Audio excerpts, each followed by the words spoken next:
boa tarde, good afternoon. We are here again for another seminar for CECSBE. It's kind of convention that the first point is a session of news, good news of news, and it's led by Professora Dra. If you want to come together with us, it will be nice because you have the notes and we didn't speak too much this week. And otherwise, we just move ahead. We only have good news. It's only good news. Only good news. Exactly. That's something much to share. Yes, absolutely. Then the news that I have is that we have 3 publications out this week. And the problem is the press office. The press office of the university just wants to give attention to one, and I don't know what to do.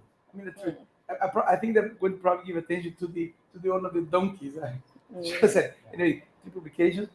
I'm also really happy to have Monique with us. Monique is being invited by Professor Dra in a PhD master's course, and then thanks to Cesar to share Monique's time with us, and we're delighted. And Monique also, she has several hats, and during this week we're going to be learning more about the kind of thing that she does. She heads the she works. I don't know if she leads the board of animal welfare in the United States. That's a really important thing, and she also knows a lot about the animal welfare judge competition. We also submitted a grant to a project called Linking Environment and People's Health. It's called a DEEP with folks from Oxford, and we had students from the University of School in São Paulo in the emphasis of preventive veterinary medicine. Went to the animal shelter. Went today in the morning to a place. What is the name of the place? Bob and Billy Bob. No.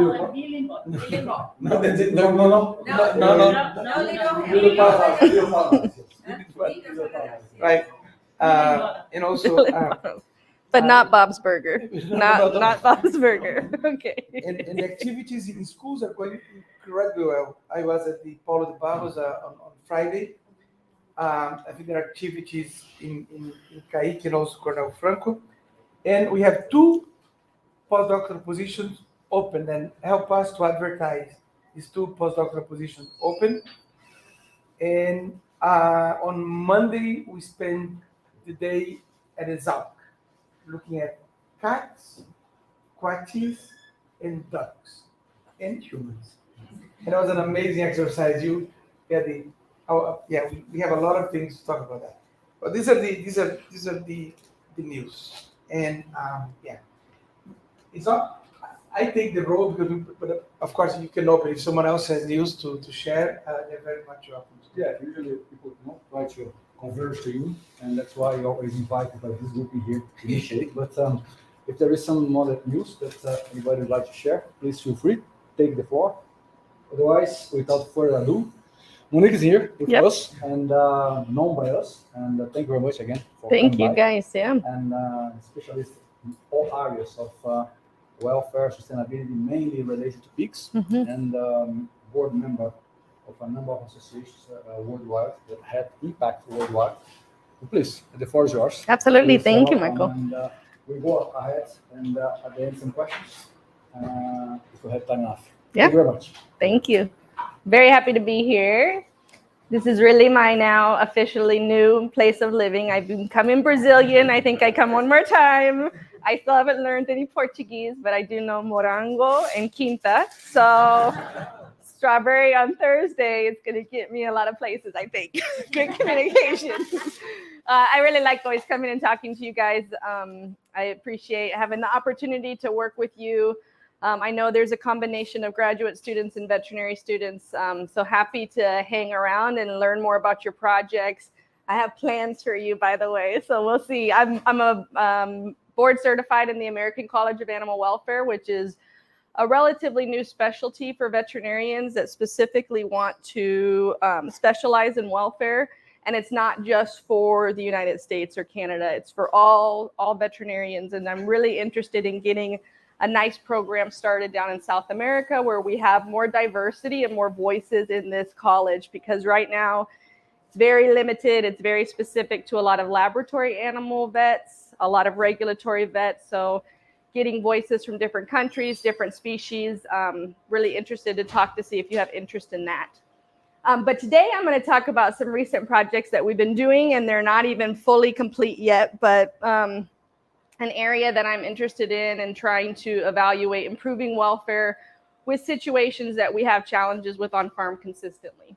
So my area is going to be on wound healing management in pigs. Uh-oh. The pointer doesn't come to The- the screen. Oh, where do I go? To the computer? It's on.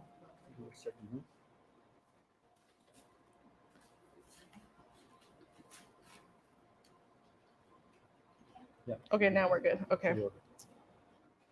Oh. I thought it worked when I was over here, so maybe if I shift my body. You have to just give some mode. Yep, sure. Perfect. Sit on this side. Okay, you guys are like, move over there. You're supposed to be on this side. Okay, so we can go to the next slide.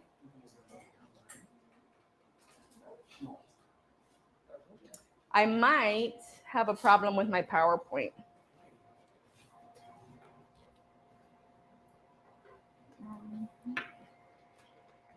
There we go. Okay, maybe this is working now. Oh, beautiful. Okay.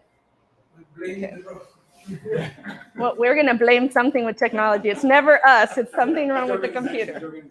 And we can turn it off and turn it back on, and that's how it works.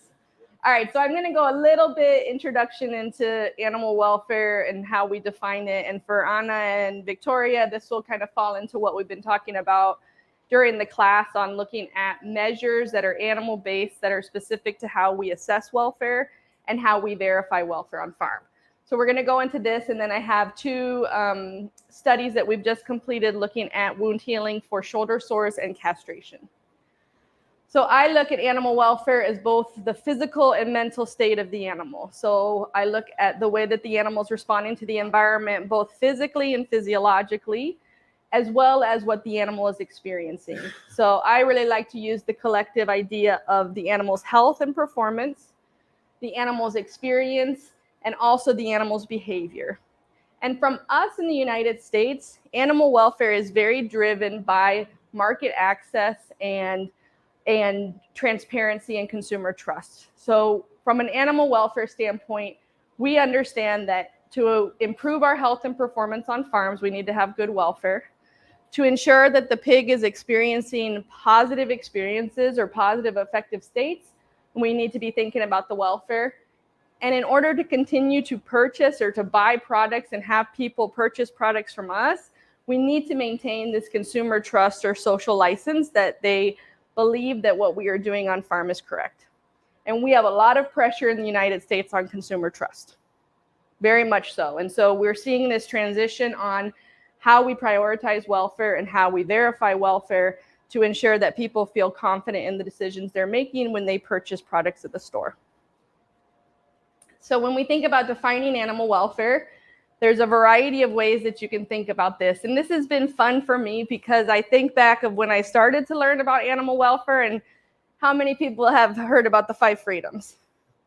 Pretty much everybody, right? That's always kind of the first thing you think about, and we feel really good about it, and we're like, oh, this is amazing. And now as we've kind of evolved, we're like, yeah, that doesn't really make sense because you can't be free from a lot of these things, and it's really too simplified. So we have our 5 freedoms of animal welfare. I use the 3 schools of welfare a lot because it's a nice visual for me when I think about balancing the needs of the animal. So I'm thinking not only about just the health and performance, but I'm thinking about the behavior and I'm thinking about how the animal experiences the situation. And now recently in the United States, this has become a big deal. Are you guys talking about 5 domains in Brazil? Yeah. Are companies talking about it?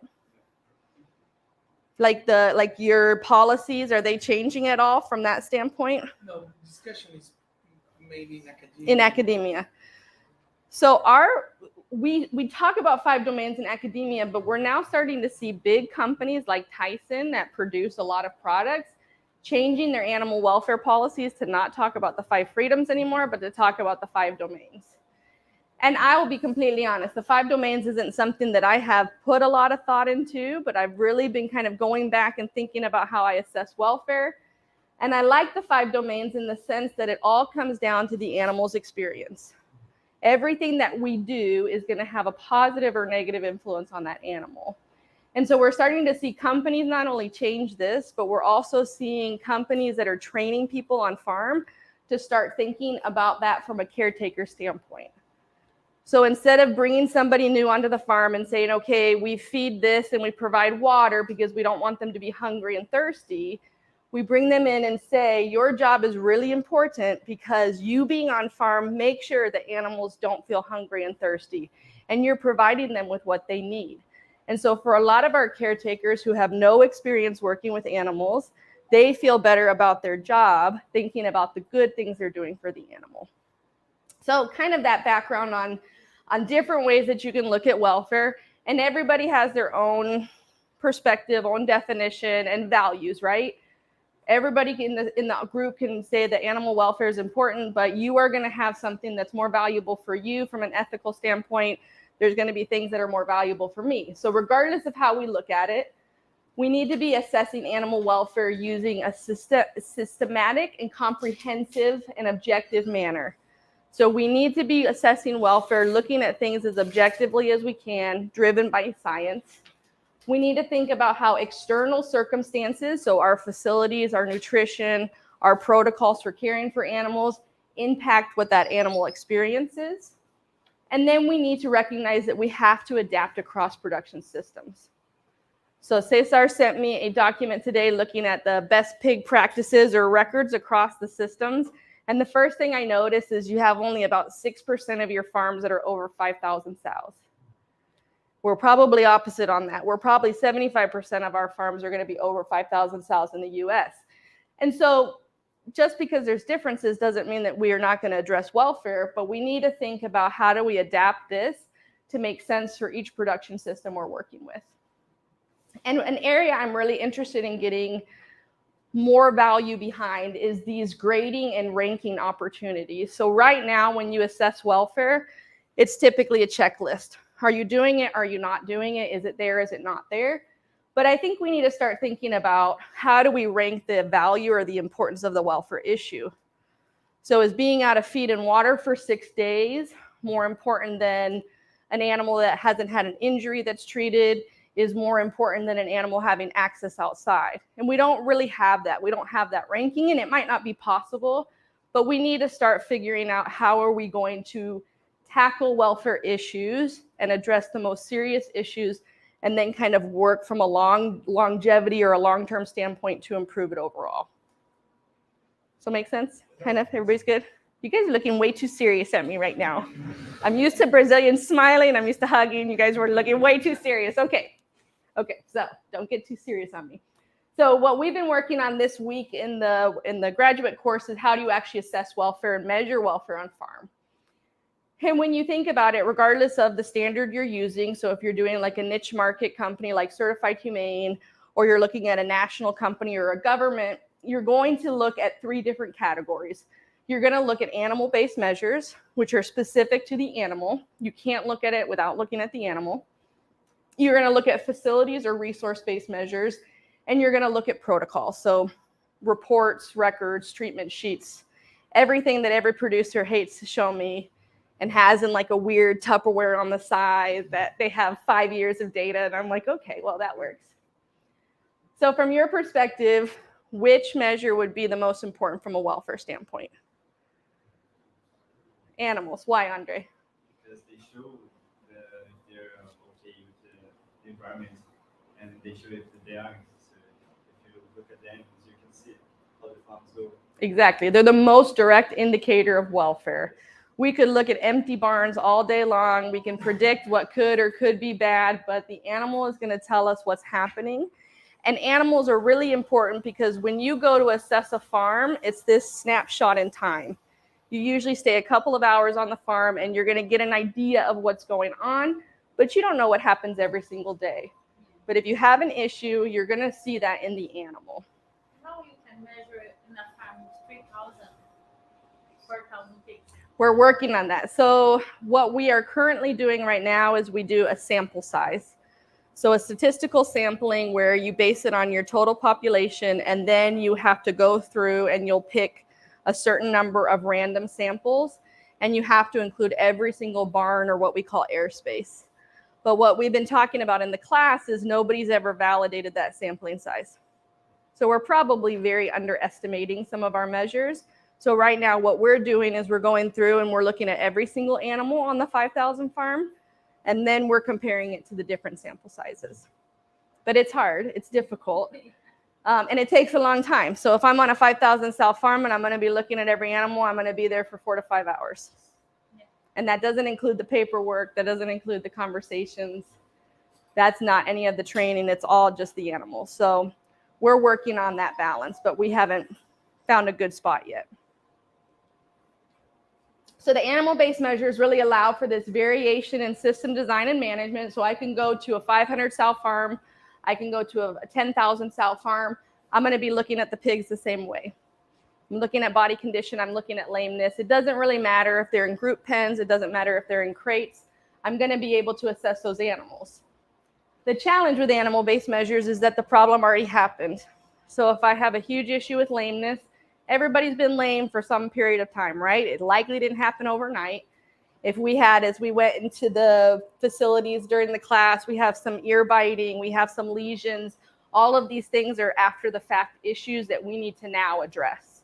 So the animal-based measures are great because they're the most direct indicator, but it's really difficult to be able to prevent something from happening with an animal-based measure.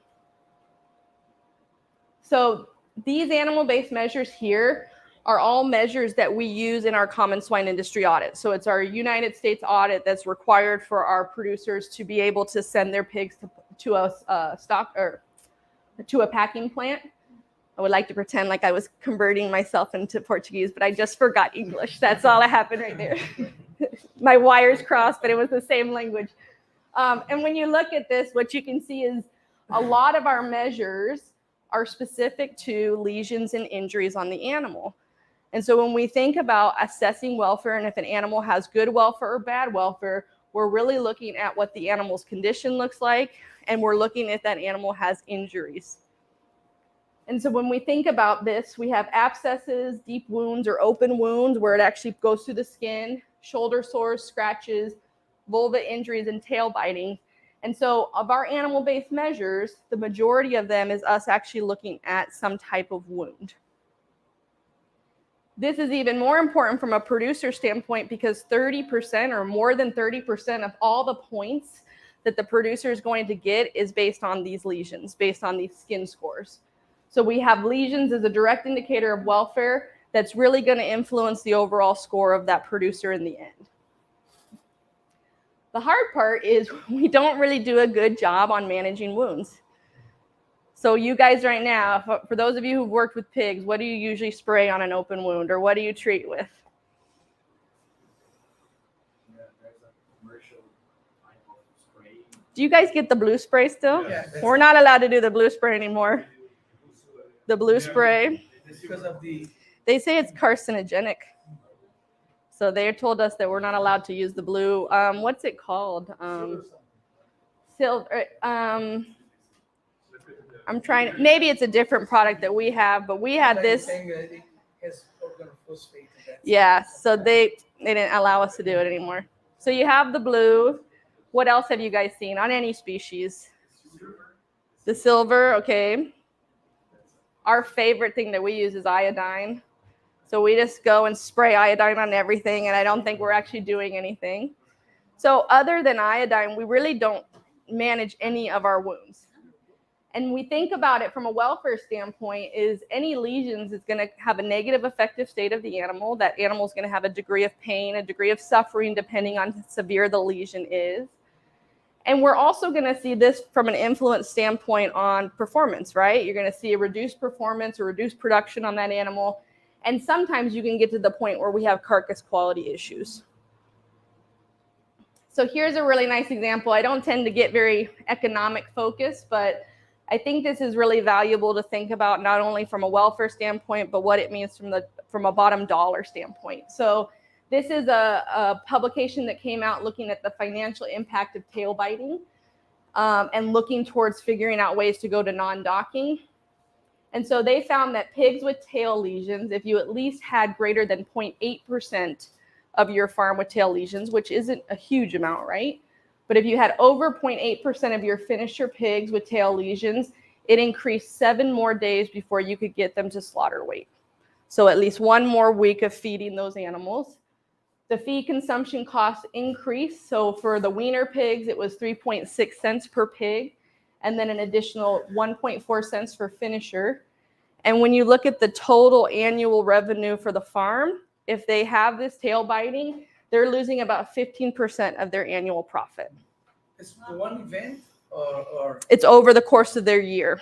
okay, but for the tail biting, is that recurrent in the farm or It's a prevalence of 0.8% or more. Yeah. So about 1% of the population has tail bite lesions, and not necessarily severe, but if at least 1%, let's just make that math easy, 1% of the farm has tail bites, that's how much money could potentially be lost. And this is a really big deal because the example was on a much smaller farm than what we would see in the United States. And so you imagine extrapolating that, and the reality is when you have tail bites on farm, it's usually more than 1%. It usually becomes a very big problem. So I think what I always try to do is sometimes it's challenging to get producers and bigger companies to value the welfare if there doesn't come this economic cost to it or economic benefit. And so I always try to figure out a way to discuss with them not only why it's good for the animal and it's the right thing for us to do, but also what kind of consequences it has from a market standpoint. And sometimes you have these really beautiful numbers where you can say, this is how much money you're gonna lose. And sometimes you have it where there's not an actual amount of money you're gonna lose, but how much are you willing to risk if it gets to the point that you have a company that doesn't wanna buy your pigs anymore because of what's happening. And we see that a lot more. We talked a little bit about incentives. We don't do incentives with producers in the US. The government doesn't pay for us to change facilities. We usually don't pay more for pork that comes from group pens, but it's all about competition and it's all about access to the market. So if a company like Walmart says, I want all of my pigs to come from a group pen, you can say no, and that means you have to figure out where all your pigs go, or you say yes, you eat the cost and you continue to do business, right? So we're a little bit different in the sense that very rarely are you going to get paid to improve welfare in the United States. But you're going to compete to continue to be part of that market. And I think even more importantly, I think the global market access is going to start really influencing the US as well. And probably Brazil, I'm assuming. So my whole area of interest with wound healing, number one would be to prevent it. If I can find a way that we're not going to continue to see these tail bites or we're not going to see ear bites, let's do that. That's the priority. If I do have a situation where we have any type of injury, let's try to reduce the severity so we don't get to the point that it's such a bad wound that we have to euthanize the animal. And then how do we make that healing time go faster? So how do we make it so if an animal has an injury, we can treat it quickly, aggressively, and then that animal recovers? Am I talking too fast? I think I'm okay. Okay, so the first project I want to talk about is this product called ointment. I don't know if that's very cool in Brazil because what do you guys say in Portuguese for oink? Okay, all right, so we're a globally appropriate word here. So this is a product that I've been working with this company to evaluate the efficacy of ointment for shoulder sore treatments. And this is something that I worked with the company Smithfield. And one thing that I really love about my job is I get to get access to farms. So I don't very often do lab-focused research. I tend to always work on commercial farms. Sometimes that's good, sometimes it's bad. Sometimes you walk into a room and there's none of your pigs there anymore and you don't know what happened. But we did this all on a commercial farm so we could get good numbers and we could have realistic settings for the animals. So shoulder sores, I've been talking with some of the students. How prevalent in Brazil? Sometimes it depends on genetics, it sounds like. Not a huge issue though. I don't know if education is much in Brazil. Not so much. So shoulder sores are a pretty big deal in the US though. So what happens, and it's typically in our older sows that start to lose body condition because they're laying on the concrete on the side, you start to see compression like a bed sore, like a person who's in a hospital bed. So you start to see compression of that blood supply.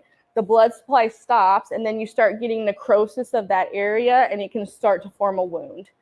And so we see this most commonly in our poorer body condition sows and our older sows. And so we see this insufficient blood circulation, necrosis, and then ulcer.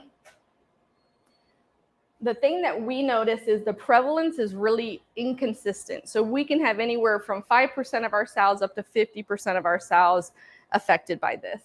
And I think genetics has a lot to do with it based on the structure and where she holds her weight.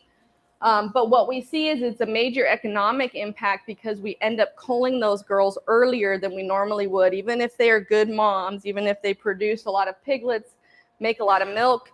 When they start having those open shoulder sores, we don't really have an option to treat, and so we tend to cull earlier or euthanize.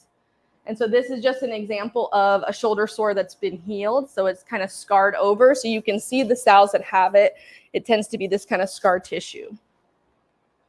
So we were really interested in figuring out a realistic way to manage these shoulder sores using a product that you can apply relatively easy. So this is the product ointment, and we compared it directly against what we use on our farms, which is iodine. So we went to 5 commercial sow farms, and we enrolled multi-parity sows. So gilts all the way up to, we're usually like a parity 5-6 sow. And these girls had active shoulder sores. So active shoulder sore meaning it's open and there's a wound there. We looked at baseline data. So we went to the farms and we enrolled sows that had shoulder sores, and we collected data on their baseline. And then we applied a treatment for 1 to 14 days. And so every single day from 1 to 14, we applied until a scab was formed. And so those sows were randomly allocated to either the ointment or the iodine. And so we had a total of 168 sows in each group, and every treatment was applied for 14 days or until that scab formed. So the thing we did is we measured wound size, and we used this lesion meter medical app, which was pretty cool. So it's actually used for people, and you can use it on your computer, on your phone, and it will tell you the surface area of the lesion. So we had a better, more objective way to assessing it than just looking at it and being like, I think it's smaller, I think it's bigger. So when we assigned the sows to the treatment, we balanced by parity, body condition score, and the size of the wound. So we didn't want to have really severe shoulder sores unbalanced with so forth. And then we looked at the wounds on day 0, 2, and then the 14 day, which was our final treatment. So this is the app that it looks like, and it will help you kind of track the surface area that you have. And then you also can measure the wound more accurately by using the app itself. In addition to the actual size, we also looked at how many days it took for them to form a scab, and then we looked at sow removal. So we would count any sow that died or was euthanized, or any sow that was culled from the farm. And so here we have the effect of treatment on the percentage of scabs formed and sows removed. So here's our measurements. Here's scabs formed and sow removal. And you can see that we have a trending difference between the iodine and the ointment. So we saw that the ointment sows tended to produce a scab faster in that 14-day period than the ones that just received the iodine. From a sow removal standpoint, it wasn't statistically significant. We descriptively had more sows removed from the iodine than the ointment trial, but not actually a significant value. The decision of removal made by the farm. The farm made the decision, yep. So they weren't part of the data collection. It was just every day, whatever the protocol was to remove the sow, it was their decision. What we did see, though, was that the ointment did decrease the amount of days that you required the treatment. So they would spray every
with Madonna, Madonna sings really well. You know, Madonna, you.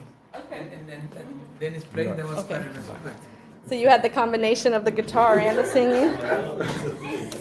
So I hold it for you, just for The butt effect, I think I will regulate my butt this time. I will make sure. Okay. Do you want to check if we're good or you feel confident? Okay. Go back a couple slides. Yeah. Repeat it. Yeah. Okay. Okay. I think I'm good. So, yep. So for this project, we were looking at the effect of spraying this ointment on the castration sites of our piglets to see if we had a similar benefit for what we saw with the shoulder sores. So castration, look at, now I get to really repeat the same thing. I love repeating. So castration is a painful procedure. We conduct it consistently on our commercial farms at 3 to 5 days of age. The United States is a little unique in that we have nothing that is label approved for pain control in pigs. So how we work is we have the FDA, CVM, so that's our Food and Drug Administration. And on every single drug, you have a label and instructions and species on what it covers. So we do not have anything that controls pain for pigs that's labeled. So as a veterinarian, there's nothing that I can say like, this is on my label and I'm gonna go treat the pain for the pigs.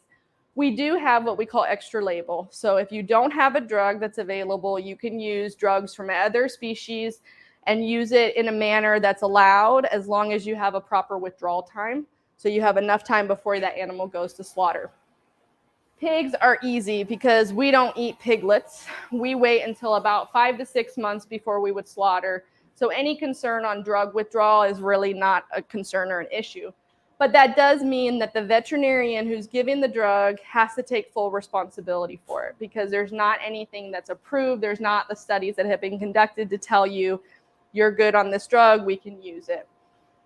And so we see not only this major welfare issue because we're doing something that we know is painful, but it does have potential production and performance input, and we tend to see an increase in our pre-weaning mortality on those castrated pigs compared to our female pigs. So similar methodology on this. We had a little bit older pigs from a logistics standpoint, but we enrolled 6 to 8 day old pre-weaned piglets that were at one sow farm. And we had 3 treatment groups. So we had ointment pigs, we had pigs with iodine, and then we just had intact boars. So we handled them in the same manner, but we didn't castrate them at all. We looked at the day of castration. We looked at day 1, day 7, and day 14 post-castration. And then our treatments were just applied at the time of castration. So only one time we sprayed them right after they were castrated. We did a lot of data collection, but I only have a couple of results for you guys right now. So the one cool thing we did is that we worked with one of the pathologists to do a wound score histology or microscopically. So we took punch biopsies, a little piece of the skin from that castration site, and we sent it to Iowa State, and then we were able to do wound scores and look at essentially the healing process and if there was any of the products that were healing those areas faster than just visually assessing it. We looked at skin temperature. So what we were looking at is overall, are we seeing a systemic inflammation or inflammatory response to the castration? And then we always look at production and performance. So we looked at our mortality records. We saw how many pigs from a weight gain standpoint. We collected their weights on day 0, 7, and 14. And this should make anybody who's doing a graduate project feel good when you have no significant results. So I've been doing this for a while, and then you still have data that absolutely shows no difference. So what we found histologically was there was no difference if you sprayed iodine or you sprayed ointment on the site from a microscopic standpoint.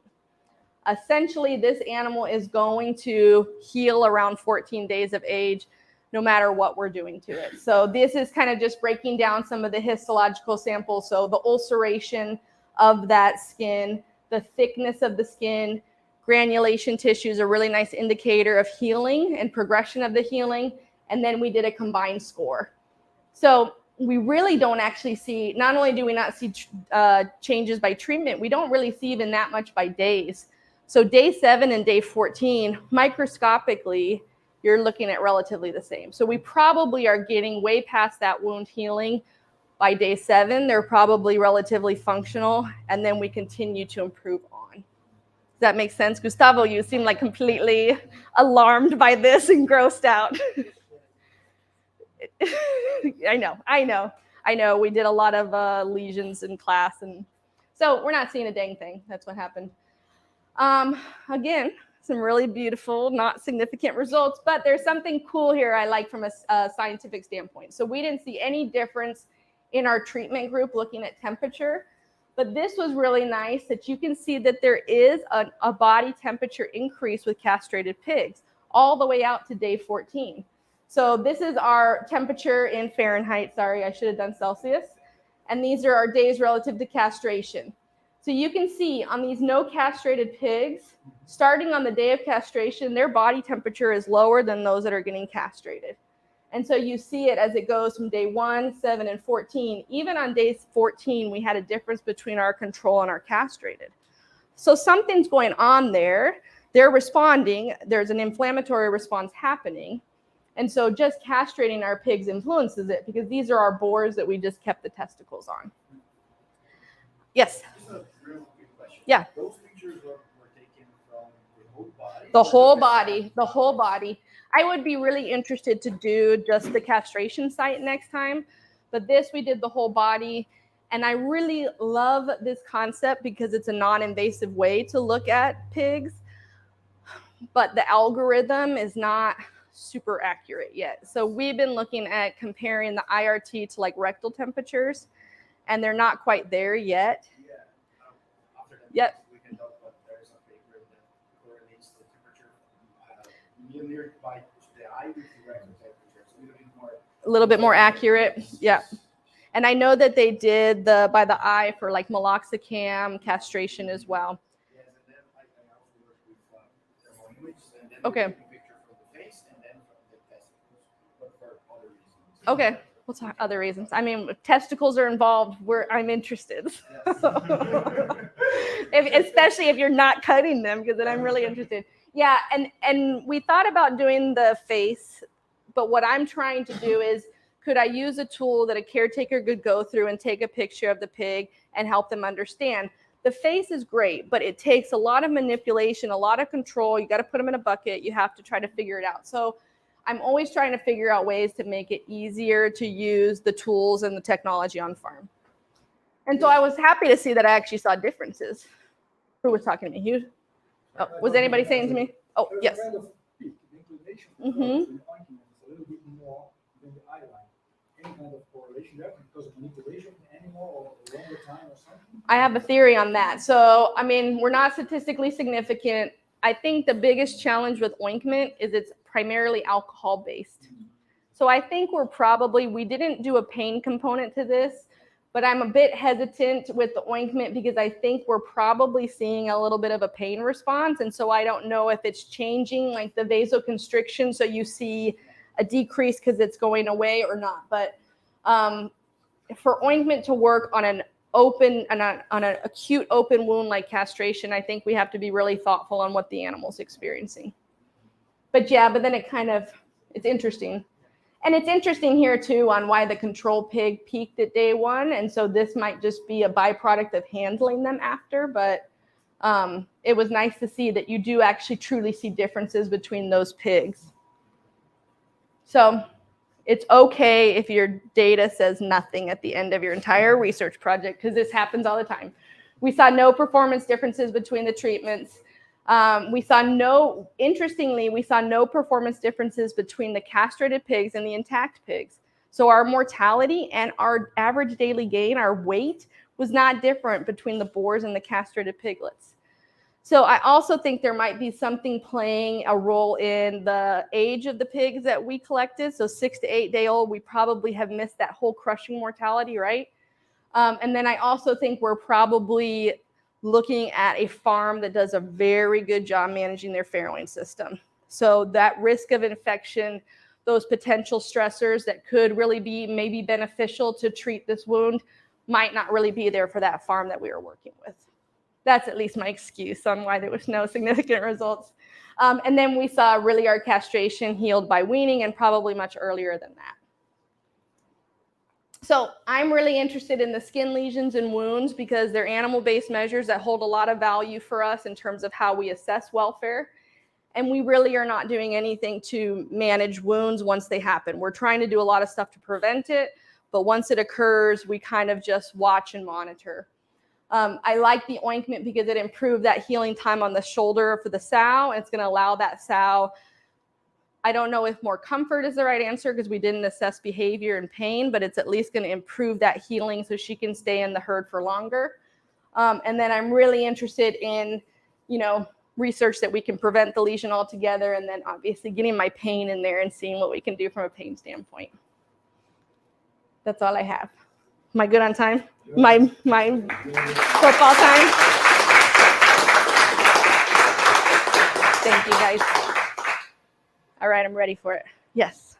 Are there anything special about this ointment?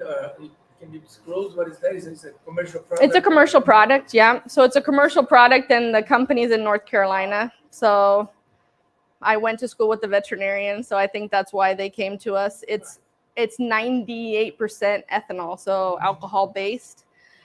They did talk about the unique aspect about this ointment is rather than just being a spray that drips, it has a stronger, like almost rubbery consistency, so it makes a patch. So you spray it and it kind of seals over. So I think the shoulder sore stuff really benefits because you're keeping it clean and you're keeping it dry, where the castration is a little bit different. Cheaper than the I want to say it's relatively the same. It's a little bit more expensive.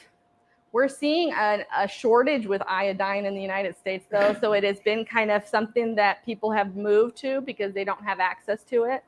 The other thing we're using a lot of is zinc oxide, like diaper cream onto the shoulder sore. That's also beneficial as well. What else? Is there any analgesic Analgesic? component to it? Nope. It's purely like an antibacterial. Yeah. I mean, it's like your hand sanitizer. I mean, because we were talking about lesions. So I know. things I think that maybe should be in this, as a component of the formula, it would be something to increase pain. Yeah. They have another product, and we have a couple of products in the US that have lidocaine spray.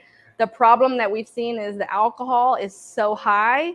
Like, this is just observation. When you spray the ointment on the castration site for the piglet, that tail and the vocalizations, and they scooch away. So it's definitely not controlling pain. And we'd have to get a product that the primary ingredient is an alcohol.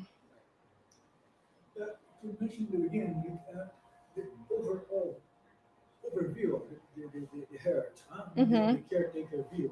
And when doing experiments like that, you say about localization, you say about some overall behavior of the animals in their own perception. Doing treatments, ointments or it was any kind of your human perception difference in there? Yeah. Yes. Not measured there, was not meant to. Yeah. So on the south side, there was not a lot of conversation on it. From the caretaker point of view, with the ointment, with the castration, they think that it causes more inflammation. When they say they spray, they feel like 2 or 3 days after, it's a lot more inflamed, a lot more swollen. But they are looking at bigger trials where they're seeing that the ointment is improving mortality. So it's kind of wishy-washy, but the caretakers are concerned about spraying the ointment from the pain, and then they say that it looks like it's more inflamed. Yeah. Yes. Yeah. And it's also, no matter all the research that you do, if you don't get it in the training and you don't get the caretaker to understand the why, we're still seeing a lot of iodine use, even though they recommend and it's in the protocol. So it's going to have to be an education. Yeah. I mean, my question is like, imagine in Brazil, I mean, don't you have like fly problems in the United States? Because I could only imagine like those wounds being Mm-hmm. full of measles. I don't know how to say that. Oh, maggots? Yes. Yeah. No, we don't see a maggot problem. If you have a maggot problem, something seriously not good is happening on the farm. So we do a lot of fly control. We do have flies, but we have a lot of fly control systems. So we do these, like, you put it in the bait in the pits, and so you have the flies and you can kill the flies. So if there's a maggot on a farm, somebody's going to get fired. Yeah, it's a big, serious issue. Yeah, that is not common at all. Yes. I don't know if it can have some correlation because we are talking about shoulders. Mm-hmm. But you have some data to compare if the same animals have some lameness too, Mhm. or something like that, because maybe can have some. Yes. I don't know. I don't have my data, but review papers have associated shoulder sores with body condition and lame sows because they're less active, so they lay for longer. So yeah. So I think the shoulder sore is really important because it probably represents a very compromised sow in general. She's already skinny for some reason. She probably has some other underlying issues. So I think she's a really good example of someone who we need to intervene on and take care of much more aggressively. Castration. Brazil is truly the champion of immune castration. I know. Over 85%. That's why I want to be Brazilian. Yeah. And in the US, it's not. It's not. We have a handful, probably 2 major companies that use it. They say that so right now, I don't know how it works in Brazil, but we have to have a company come and vaccinate the pigs. Okay, so the same thing. And the argument is they feel like they see a higher mortality in the finishers with Improvest and that it's not worth the cost. And to do Improvest, it's not, the consumers have no idea that we're doing it or not. And I know that there's research out there that talks about the consumers wouldn't accept it, but I don't think the consumers have any idea because we have Improvest pigs in the United States that we're using, right? I think it comes down to if you're going to implement it, you have to own your slaughter plant. So it's going to be really big companies that can go all the way through. And they say what they have told me, because I've had several companies that have used it and then are stopping using it, is that it's not worth the economic cost. Well, I'm sorry to interrupt, but we are coming up time. It's 1:30 now. One more question or two, and then we are about to finalize. You and then you go first. Vai fazer em português. Okay, yeah, translate, that's fine. Eu gostaria de saber se você consegue ver uma comparação, ou se fez alguma comparação, entre as empresas que fazem esse tipo de controle e as que não fazem esse tipo de controle na questão dos resultados. Do tratamento de serviço? Não, do controle que ela falou, do primeiro controle, do gerenciamento, de controlar o bem-estar animal, não controlar o bem-estar. Yeah, it's a kind of side question in the sense of if you have any kind of comment or data about comparing companies that they do measure the behavior of animals and look at the welfare in a broader perspective, and companies that they don't do that. If you have a view on this commercial setups, and companies that they do follow up these measurements of welfare and 5 perspectives or categories in there, the companies they don't care at all. That don't care. I would say all the companies in the United States care, whether they care because they care about the animal or they care about the market. Everybody has a policy on animal welfare. I would say the big companies in the United States have the resources and the money, and they have the higher risk. So you see them really implement stricter welfare programs with internal audits, external audits. And you start seeing the bigger companies changing. So looking at things like Improvest, looking at group housing, looking at alternative management. Did I answer that question correctly? Okay. Does that make sense? Okay. Yeah. Yes. I was wondering about the data that you showed about body temperature and the piglets and nutrition. What do you think? I don't know if you have the data or if you already did this kind of experiment, but using anesthesia or analgesia products, do you think that will change the body temperature? Because I was thinking about, because after 14 days of the castration, the body temperature was still high. Yeah. Higher than the babies that were castrated. So I really want to do more on it, and I was surprised to see differences at 14 days. And I think what we would need to do is more piglets and more controlled experiment for the temperature, right? And do more frequent measurements, because 7 and 14 days, I think we would see some differences with our histopathology if we did 2 or 5 or 6 days. I think we probably went too far out. I really want, so do you work with FLIR at all, the app?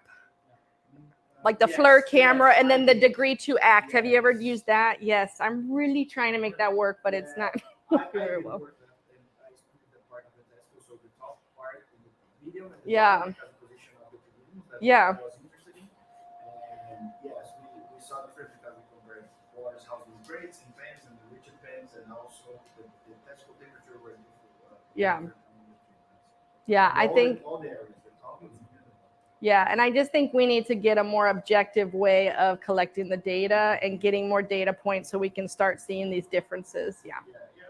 Yeah, I have the data. You can help me analyze it. I always have a lot of data. I just need statistical people to help me. I could castrate their own because they're always the same pen. They have to control their own. Mm-hmm.